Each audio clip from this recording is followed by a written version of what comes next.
Magandang araw mga kaibigan. Ang pag-usapan natin ngayon ay ang kaibahan ng line-to-line at line-to-neutral sa three-phase. Sa PEC, ang three-phase distribution system ay tinatawag na multi-phase system. Sa distribution transformer ay mayroong three-phase four-wire Y connection. Itong nasa board ay ang three-phase four-wire system Y connection or configuration. Itong Y connection ay sa secondary winding. Ang primary winding ay pwedeng delta or Y connection. Pero ang most common ay ang delta ang primary at ang secondary ay Y connection sa distribution transformer. So, primary ay delta at ang secondary ay Y connection. Okay? Ang linya dito sa three-phase Y connection, ito ang line 1, ito ang line 2, line 3. At ito naman ang neutral. At ito nanggaling dito sa common point. Connected ang magkabilang dulo dito sa winding. Kaya ito ang center point. At itong neutral ay grounded. Dito sa Y connection, ang voltage dito sa isang winding, kung sukatin natin ang voltage, ito ay tinatawag na phase voltage. So magkabilang dulo. Dito din ay phase voltage. Itong pangatlo ay phase voltage. So magkabilang dulo ng winding. Ibig sabihin dito, ang masusukat natin na voltage dito sa line 1 to neutral ay phase voltage. So, phase voltage, line 1 to neutral.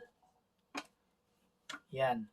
At line 2 to neutral, phase voltage. Line 3 to neutral, phase voltage. Kasi ang neutral ay galing dito sa center point. Samantala, ang voltage na masusukat natin sa line to line ay tinatawag nating line voltage. Line to line. So, dito sa line 1 to line 2, ito ay line voltage. And then, line 2 to line 3 ay line voltage.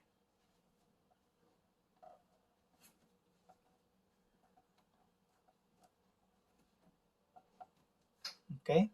And then, line 1 to line 3 ay line voltage.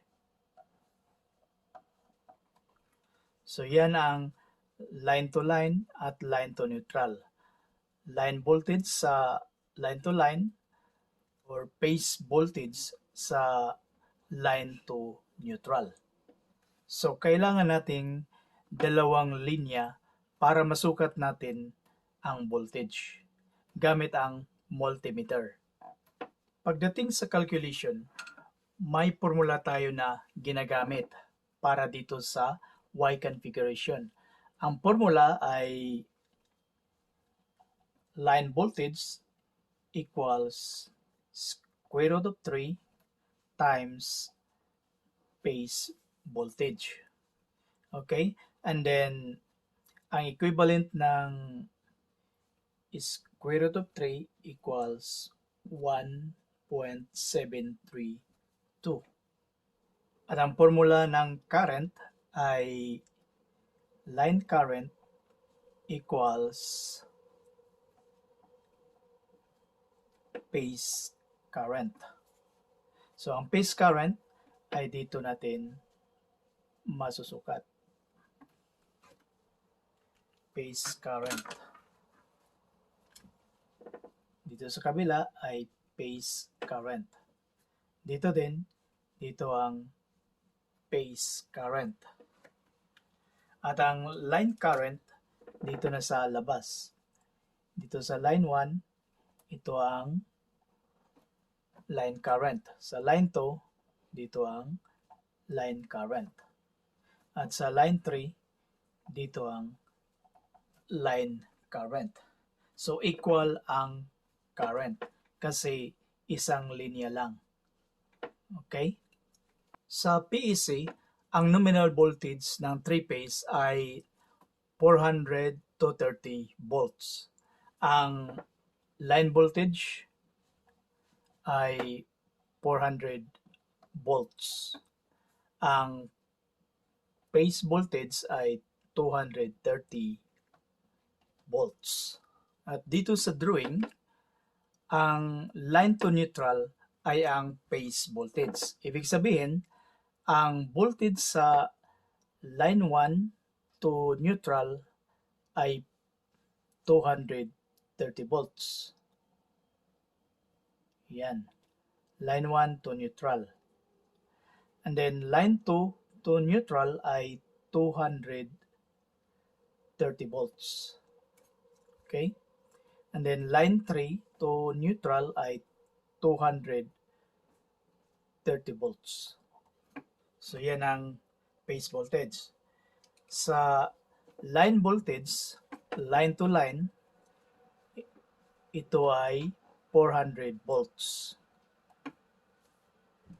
Line 2 to line 2 to line 1. And then line 2 to line 3 ay 400 volts. Okay? And then line 1 to line 3, 400 volts. So line to line. Okay? So yan ang line to line at line to neutral. Line voltage at phase voltage. At sa calculation, paano ito kinuha? So gamitin natin ang formula. Kunwari ang given ay 230 volts lang. So hanapin natin ang line voltage. So substitute natin ang value ng phase voltage, square root of 3 times 230 volts equals, calculate natin gamit ang calculator.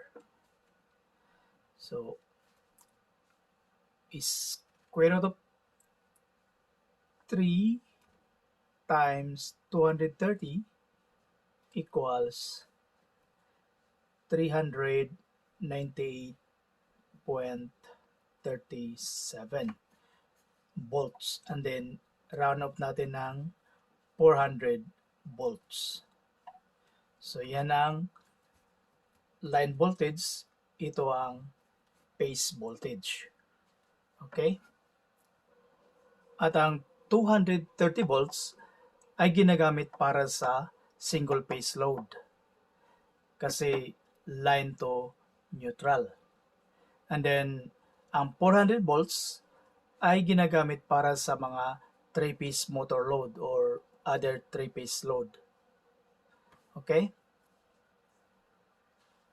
Paano naman kung ang phase voltage ay 220 volts?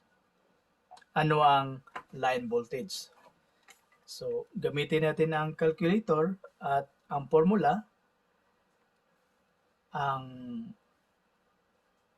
phase voltage ay 220.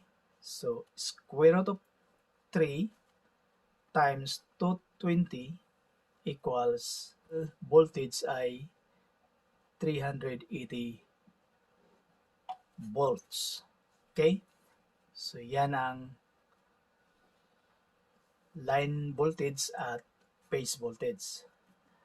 At kung 120 volts ang phase voltage,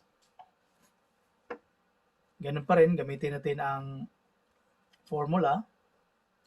Square root of 3 times 120 volts equals 207.84. So, round up na natin, 208 volts. Okay? So, itong voltage na ito ay nominal voltage sa National Electrical Code. And then, Kung ang given ay line voltage, kunwari mayroon tayong 480 volts. Ano ang phase voltage? So, gamitin natin ang formula. Dito sa ating formula, ang given ay line voltage. So, hanapin natin ang phase voltage.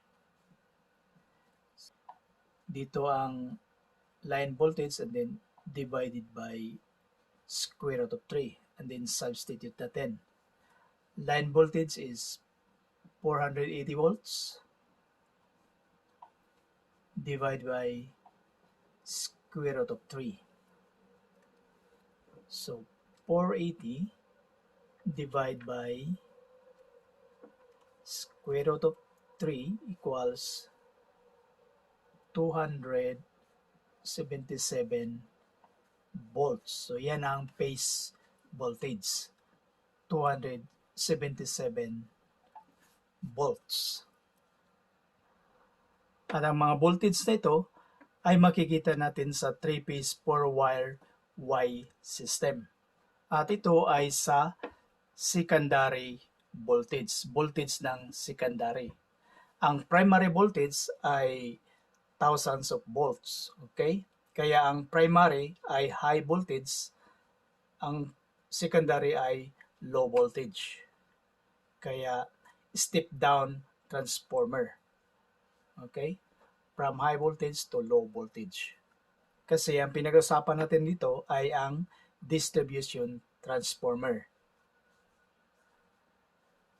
At hanggang dito na lang mga kaibigan.